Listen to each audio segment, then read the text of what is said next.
Security market में निवेश बाजार जोखिमों के अधीन है। इससे संबंधित सभी दस्तावेजों डॉक्यूमेंट्स को निवेश करने से पहले ध्यान से पढ़ें।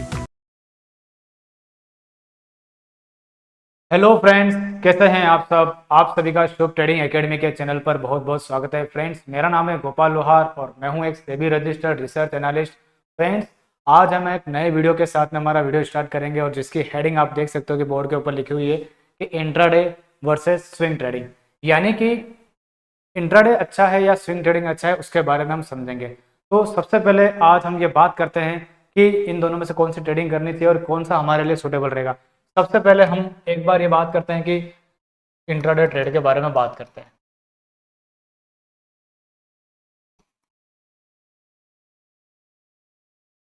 जब हम इंट्राडे ट्रेडिंग की बात करते हैं तब हम ये समझते हैं कि यहाँ पर हमको जो काम करना है वो 9:30 बजे, 9:15 से लेकर के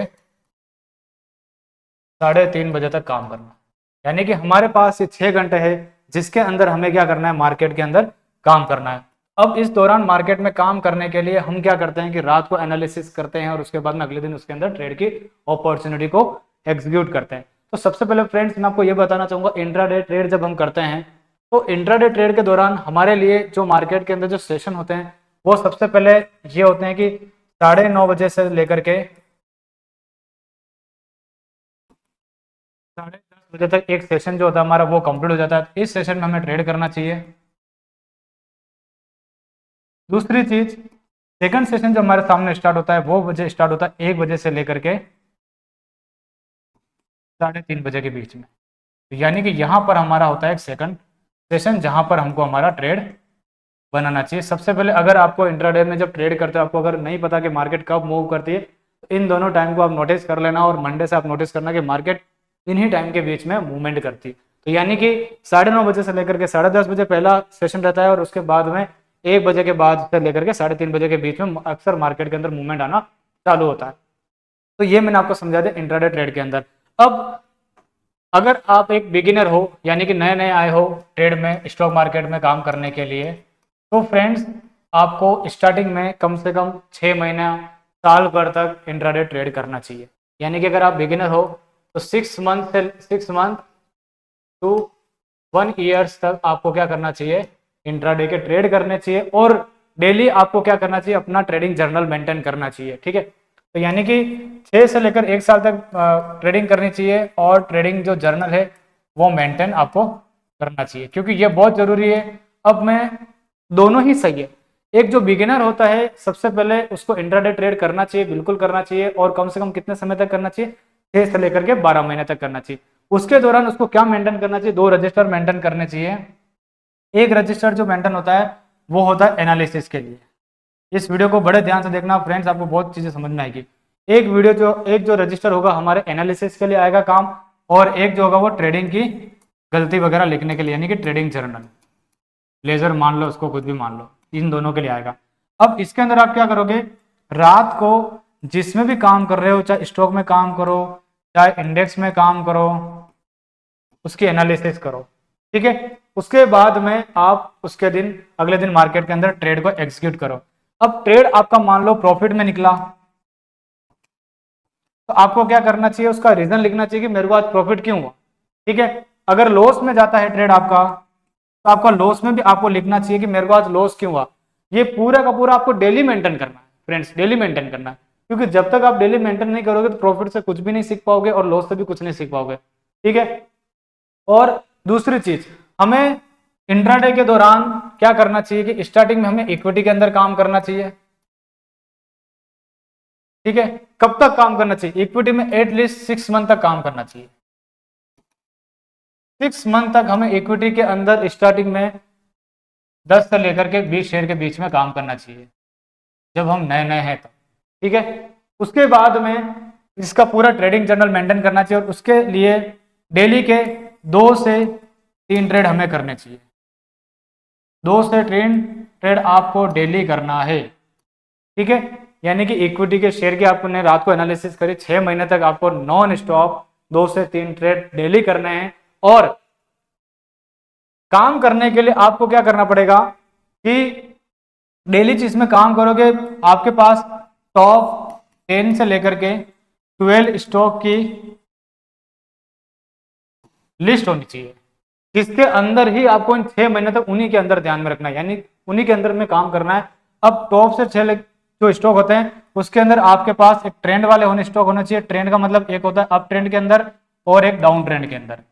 ये दो तरह के स्टॉक आपके पास होने चाहिए, क्योंकि जब मार्केट जिस हिसाब से काम करती है उसके हिसाब से हमें काम करना रहता है। तो यानी कि अप ट्रेंड वाले स्टॉक होने चाहिए और डाउन ट्रेंड वाले स्टॉक होने चाहिए, और कम से कम आपकी लिस्ट टॉप 10 to 12 स्टॉक की ही होनी चाहिए। और वो भी कौन से होने चाहिए? लिक्विडिटी वाले, निफ्टी 50 के स्टॉक होने चाहिए। ठीक है, निफ्टी 50 के स्टॉक होने चाहिए लिक्विडिटी वाले, ये ध्यान रखना। आप उन्हीं के अंदर काम करना है, किसी नए स्टॉक में काम नहीं करना है। निफ्टी 50 के स्टॉक होने चाहिए और उन्हीं के अंदर आप काम करोगे इंट्राडे के दौरान। तो यानी कि अभी तक मैंने आपको क्या समझाया, एक बार हम देख लेते हैं वापस से। मार्केट के दौरान इंट्राडे जब ट्रेड करते हैं हमें टाइमिंग पता होनी चाहिए, किस समय हमारा मार्केट में मूवमेंट आती है, स्टॉक वगैरह सब कैसे क्या चलते हैं। 9:30 से लेकर 10:30 बजे के दिन मॉर्निंग में, यानी कि पहला जो ट्रेड पंच होना चाहिए वो 9:30 के आसपास या 9:25 के आसपास होना चाहिए। स्टार्टिंग के 10 से 15 मिनट हमें वेट करना चाहिए। उसके बाद नया सेशन जो मार्केट में स्टार्ट होता है 1 बजे से लेकर के 3:30 बजे के बीच में होता है। इसके बीच में आपको ट्रेंड वगैरह उसको पहचान के काम करना है। उसके बाद हमने देखा कि बिगिनर अगर है तो उसको कब से कब तक काम करना चाहिए, एटलीस्ट 6 महीने से लेकर के 1 साल तक इंट्राडे ट्रेड करना चाहिए। ट्रेडिंग जर्नल मेंटेन करनी चाहिए, एक रजिस्टर होना चाहिए एनालिसिस का, एक रजिस्टर होगा ट्रेडिंग जर्नल का। ठीक है, जो भी ट्रेड अगर आप लिखते हो बनाते हो उसको प्रॉफिट होता है तो उसका रीजन वगैरह सब कुछ लिखना है। 2 से 3 ट्रेड डेली करने, इससे ज्यादा ओवर ट्रेडिंग नहीं करनी है। टॉप 10 से 12 स्टॉक की लिस्ट होनी चाहिए, वो भी निफ्टी 50 के, जिसके अंदर आईटी के स्टॉक आ जाते हैं, रिलायंस आ जाते हैं, काफी ऐसे स्टॉक हैं। ट्रेंड आपका अप ट्रेंड होना चाहिए, डाउन ट्रेंड होना चाहिए, 2 तरह के स्टॉक होने चाहिए आपके पास। और रिस्क टू रिवॉर्ड रेशियो जो मेंटेन करना है, सबसे खास बात तो ये वाली, रिस्क टू रिवॉर्ड रेशियो हर जगह पर, चाहे इंट्राडे ट्रेड हो चाहे कैसा भी ट्रेड हो, 1:2 के अबव होना चाहिए। ठीक है, यानी कि अगर किसी ट्रेड में 100 रुपए का नुकसान है तो उसके अगेंस्ट में 200 रुपए का प्रॉफिट आपको अगर दिखता है तो ही ट्रेड लेना है, अदरवाइज नहीं लेना है। अब इस 1:2 के ऊपर आप कितना भी ट्रेड अगर आपको दिखता है तो बना सकते हो। 1:3 का दिखता है तो 3 का बना लो, 1:4 का दिखता है तो बना लो। जिंदगी में यह कभी भी याद रखना कि 1:2 के नीचे कभी ट्रेडिंग नहीं करनी। अगर आप 1:1 में ट्रेड करोगे, यानी कि 100 रुपए का ही नुकसान दिख रहा है और 100 रुपए का प्रॉफिट दिख रहा है, तो कभी भी आप प्रॉफिट में नहीं उठोगे। इस चीज को हमेशा ध्यान रखना। ठीक है, तो ये मैंने आपको इक्विटी के अंदर, इक्विटी में कम से कम कितने महीने तक काम करोगे? 6 महीने तक। उसके बाद नेक्स्ट जो 6 मंथ है वो काम करोगे आप इंडेक्स के अंदर, यानी कि इंडेक्स के फ्यूचर एंड ऑप्शन के अंदर। अब बिल्कुल सिर्फ ऑप्शन पे ऊपर ही आंख लड़ा कर मत बैठ जाना। इंसान को सिर्फ आजकल एक ही चीज दिखती है, ऑप्शन, इसके अलावा कुछ नहीं दिखता। और उसके बाद फिर कुछ ऑप्शन भी नहीं बचता है नए बिगिनर वालों के लिए। तो इसीलिए इंडेक्स के अंदर स्टार्टिंग में हर महीने रूल बना लो कि 2 महीने में ऑप्शन करूंगा, 2 महीने में फ्यूचर करूंगा, फिर जो मेरे से गलतियां हो रही 2 महीने रिवाइज करूंगा। ऐसे कर करके आप अपने 2-2 महीने, 1-1 महीने के टारगेट सेट करो और फ्यूचर में भी ट्रेड करो, ऑप्शन में भी ट्रेड करो, दोनों में। ऐसा नहीं कि एक ही, मार्केट में इतने सारे सेगमेंट होते हैं लेकिन एक बंदा बस यहीं आके उसकी सुई की धागे की तरह रुक जाती। तो यानी कि आपको फ्यूचर भी करना है, ऑप्शन भी करना है, दोनों करने हैं। ठीक है, ऑप्शन सेलिंग भी करो। और मेरे हिसाब से तो अगर जो नया बिगिनर बंदा है ऑप्शन के अंदर आता है तो मेरे हिसाब से ऑप्शन सेलिंग करनी चाहिए उसको, ऑप्शन बाइंग के बजाय। क्योंकि ऑप्शन बाइंग में इजी, ऑप्शन सेलिंग में इजी पैसा बनता है। ऑप्शन बाइंग में ट्रेंड का वेट करना पड़ता है, और ट्रेंड का वेट करने के लिए आपको 1 से 2 साल लगेंगे समझने के लिए कि ट्रेंड कब आता है कब नहीं आता है। इसलिए जो बिगिनर है उनको ऑप्शन सेलिंग पर ध्यान देना चाहिए, ऑप्शन बाइंग पर कम ध्यान देना चाहिए, और फ्यूचर के ऊपर भी ज्यादा ध्यान देना चाहिए। तो यानी कि आने वाले 6 महीने तक आपको इंडेक्स, फ्यूचर, ऑप्शन में काम करना चाहिए। तो ये आपकी क्या होती है कि 1 साल की ट्रेडिंग जर्नी हो जाती है, 1 साल की। उसके बाद में आपको ऑटोमेटिकली सब कुछ पता चल जाता है कि मुझे क्या करना है क्या नहीं करना है। तो ये है पूरे इंट्राडे ट्रेड की कहानी। अब हम बात करेंगे, अब जो हम बात करेंगे स्विंग ट्रेड की बात करेंगे।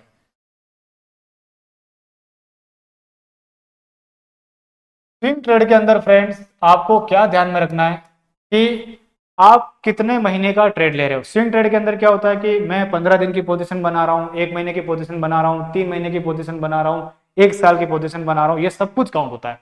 ऐसा नहीं कि स्विंग ट्रेड सिर्फ 15 दिन का ही होता है, 1 महीने का होता है। अगर मान लो किसी स्टॉक के अंदर आपको ऐसा लग रहा है या किसी इंडेक्स के अंदर ऐसा लग रहा है, सबसे पहले हम स्टॉक की बात करेंगे। अगर आपको किसी स्टॉक के अंदर ऐसा लग रहा है कि 2 महीने के अंदर इस स्टॉक के अंदर मेरे को लग रहा है कि 20 से लेकर के 25% का रिटर्न मेरे को मिल सकता है, तो ट्रेड बनाना है फ्रेंड्स। क्योंकि अगर आप म्यूचुअल फंड के अंदर जाओगे, अगर आप एफडी के अंदर जाओगे, म्यूचुअल फंड साल भर का हमको अच्छे से अच्छा मार्केट भी हो तो 20 से 25%, 30% के आसपास रिटर्न देता है, अच्छा म्यूचुअल फंड होगा। और एफडी के अंदर जाओगे तो 5 साल और 4 साल में जाकर के पैसा डबल होता है, और बैंक में अगर पैसा पड़ा रहेगा तो 7 से 8% का रिटर्न हमें मिलता है साल भर का।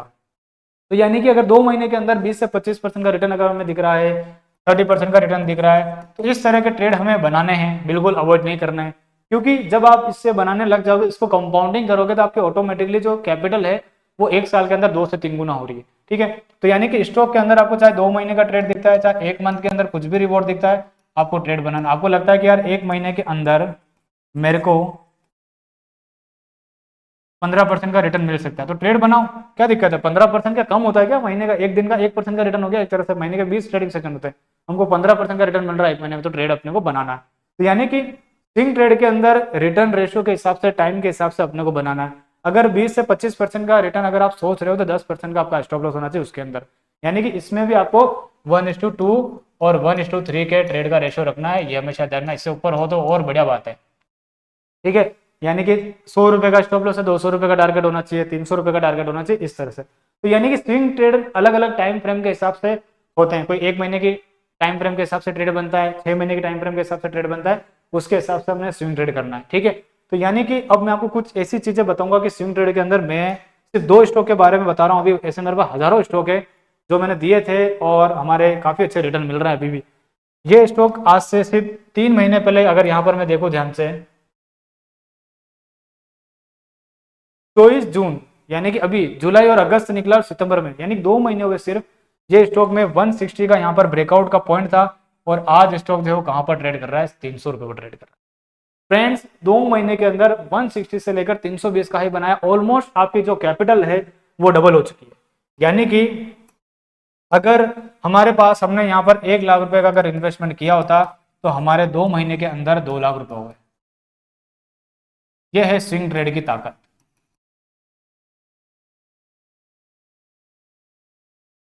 ये है फ्रेंड्स स्विंग ट्रेड की ताकत। देख सकते हो आपकी कैसी ताकत है।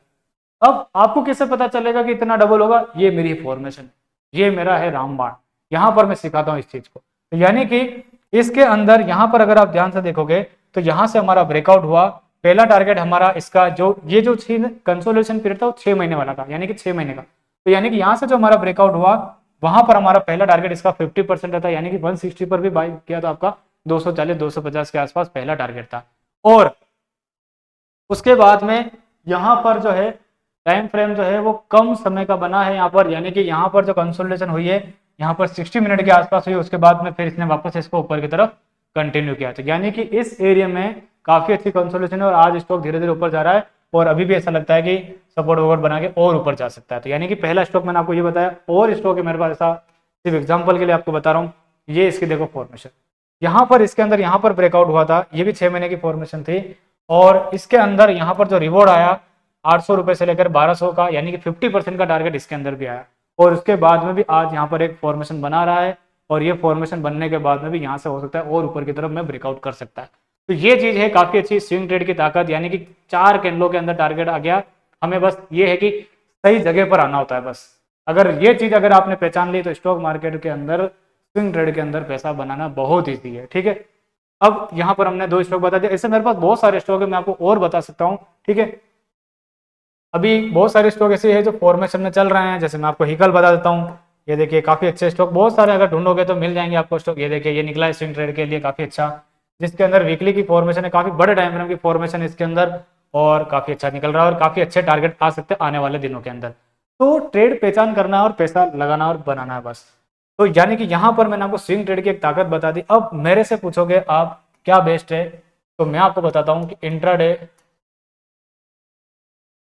आज का मेरा टाइटल भी यही था, और स्विंग, इसमें बेस्ट क्या है? फ्रेंड्स, आने वाले समय में जब आप बिगिनर के बाद में प्रोफेशनल ट्रेडर बन जाते हो तो सबसे बेस्ट रहता है स्विंग ट्रेड। ठीक है, क्योंकि स्विंग ट्रेड के अंदर क्या होता है कि हमको शांति से एक फॉर्मेशन देखने के बाद में ट्रेड लेनी होती है, और आराम से उसको होल्ड करना होता है, डेली डेली की टेंशन नहीं रहती है। ठीक है, यानी कि मैंने आज सपोज करो मेरे को फॉर्मेशन लग रही है 100 रुपए पर, मैंने कोई चीज खरीदी और मेरे को लग रहा है कि यार 3 महीने के अंदर ये स्टॉक 150 रुपए के आसपास हो सकता है, यानी कि 50% का रिटर्न मिल रहा है, तो मेरे को डेली की झंझट खत्म हो जाएगी। मैं यहाँ पर आराम से 1 लाख रुपए इन्वेस्टमेंट कर लिया मैंने, मेरे को लग रहा है यहाँ पे तो मेरे 1.5 लाख रुपए यहाँ पर 3 महीने के अंदर बन जाएंगे। तो यानी कि अब रोज का मैं आके बाय करूँ, रोज आके मैं सेल करूँ, मेरे दिन भर की भेजामारी करूँ, यहाँ से मेरा स्टॉप लॉस उड़ गया, वहां से मेरा ये हो गया, इससे बढ़िया फॉर्मेशन देखी, पैसा लगा करके छोड़ दिया। ठीक है, स्टॉप लॉस वगैरह देख लिया, इसके अंदर क्या स्टॉप लॉस बन रहा है, टारगेट वगैरह सेट कर लिया, इतने महीने में आ जाएगा, फिर बात खत्म। ठीक है, यही चीज सीखनी होती है टाइम वाइज करेक्शन और प्राइस वाइज के अंदर। तो यानी कि स्विंग ट्रेड सबसे बेस्ट होता है, सबसे बेस्ट होता है। ठीक है, तो यानी कि अपॉर्चुनिटी के हिसाब से जिसमें दिखती है उसमें पैसा लगा करके छोड़ देना, जिस टाइम फ्रेम के हिसाब से, जिस टाइम फ्रेम की फॉर्मेशन बन रही, तो सबसे बेस्ट होता है स्विंग ट्रेड, क्योंकि डेली की टेंशन नहीं रहती है फ्रेंड्स, क्योंकि डेली ट्रेड करना इतना आसान नहीं होता है। उसके बाद में इंट्राडे हमें कब करना चाहिए, अपॉर्चुनिटी पर काम करना चाहिए फ्रेंड्स, डेली डेली माथापच्ची नहीं करनी चाहिए। अगर हमें अपॉर्चुनिटी दिख रही है कि ये स्टॉक कल अच्छा खासा चल सकता है ऊपर की तरफ में, इसका ये स्टॉप लॉस है, तो हमें उसके अंदर ट्रेड में बिल्कुल करना चाहिए। अगर अपॉर्चुनिटी दिखती है तो ट्रेड करना चाहिए, अगर अपॉर्चुनिटी नहीं दिखती है तो हमें अवॉइड करना चाहिए। यानी कि इंट्राडे के अंदर हमें अपॉर्चुनिटी पर ट्रेडिंग करनी चाहिए और स्विंग ट्रेड के अंदर हमें हमेशा पार्टिसिपेट करना चाहिए। स्विंग ट्रेड के अंदर आपको स्टॉक ढूंढ ढूंढ के स्विंग ट्रेड करते रहना चाहिए, ये सबसे बेस्ट होता है और यहीं से पैसा बनता है। इंट्राडे से भी पैसा बनता है, लेकिन ये चीज़ समझने में आपको 1 से 2 साल लग जाएंगे और तब तक आप बहुत सारा नुकसान कर दोगे। स्टार्टिंग में आपको करना है इंट्राडे, इससे हमको ट्रेडिंग स्टाइल पता चलती है, लेकिन आने वाले में बिल्कुल इसी के ऊपर नहीं टिकना, ये भी अपने डीमेट के अंदर होना चाहिए। अगर ये डीमेट में अंदर नहीं होगा तो आपकी वेल्थ कभी भी नहीं बनेगी। दूसरी चीज ये कि इंट्राडे के अंदर हमेशा अपॉर्चुनिटी पर आओ, अच्छी अपॉर्चुनिटी दिखती है अच्छा काम करो, क्योंकि महीने के अगर 20 ट्रेडिंग सेशन है, अगर उसमें से आपने 7 और 8 बार भी अगर ट्रेड कर लिया, ठीक है, उसमें से अगर आपने 7 से 8 बार भी ट्रेड कर लिया और 5 बार भी अगर आप राइट निकले और उसके अंदर आपका 1:3 के ऊपर ट्रेड रेशो हुआ, तो आपका महीने का काम वैसे ही हो रहा, तो फिर डेली का डेली इसमें नहीं करना। तो यानी कि 7 से 8 सेशन के अंदर 20 ट्रेडिंग में से 7 से 8 ट्रेड भी मिले और अच्छी अपॉर्चुनिटी पर काम किया तो हमारा अच्छा खासा काम बन सकता है। तो ये है पूरी की पूरी इंट्राडे का सच और स्विंग ट्रेड का सच। आपको चाहे इंडेक्स हो, चाहे फ्यूचर हो, चाहे इक्विटी हो, चाहे कुछ भी हो, हमेशा स्विंग ट्रेड पे फोकस करना चाहिए। ठीक है, और इंट्राडे पर कम फोकस करना चाहिए और इंट्राडे पर अच्छी अपॉर्चुनिटी पर फोकस करना चाहिए। अगर अच्छी अपॉर्चुनिटी मिलती है तो ट्रेड करो, रोज के आगे ब्रोकरेज देने से और इससे देने से कोई मतलब नहीं। ठीक है, तो ये है आज का मेरा पूरा वीडियो जो आपको समझाने का, इस चीज़ को आप समझना और आने वाले समय में इसको नोटिस करके देखना, आपकी ट्रेडिंग स्टाइल में काफ़ी सुधार आएगा। तो आज का वीडियो मेरा कैसा लगा, कैसा नहीं लगा, मुझे और क्या डेवलपमेंट करनी चाहिए, आपको ऐसा लगता है कि इसके ऊपर मुझे वीडियो बनाकर डालना चाहिए, तो मुझे कमेंट बॉक्स में लिखकर आप बता सकते हो, मैं आपके लिए जरूर वीडियो लाऊंगा। ठीक है, और नेक्स्ट वीक से मैं ट्रेडिंग साइकोलॉजी सीरीज भी चालू कर रहा हूँ, मैंने चालू भी की थी, 2 वीडियो भी डाले थे, लेकिन बाद में मैंने अभी तक वीडियो नहीं डाले। अगले वीक से मैं वापस से डालूंगा, लेकिन मैं डेली नहीं डाल पाऊंगा क्योंकि मैं पास बहुत सारे ऐसे काम होते हैं, ट्रेडिंग की रिपोर्ट बनाना, सब कुछ करना, तो मैं डेली डेली नहीं कर पाऊंगा। लेकिन जब जब मैं ट्रेड करूंगा, जब जब मैं समझूंगा, और वो इसलिए क्योंकि कहाँ पर हम ट्रेड ले रहे हैं, कहाँ पर नहीं ले रहे हैं, क्या स्टॉप लॉस लगा रहे हैं, वो सारी चीज़ें आप सभी आपके सामने वो क्लियर हो जाएगी, आपको और हेल्प मिलेगी। ठीक है, तो काफ़ी और चीज़ें हैं जो मैं स्टार्ट करने वाला हूँ। तो आज की वीडियो को यहीं पर वाइंड अप करते हैं, फिर मिलेंगे अपन नेक्स्ट वीडियो में। मेरा वीडियो कैसा लगा मुझे जरूर बताइएगा। Thank you so much.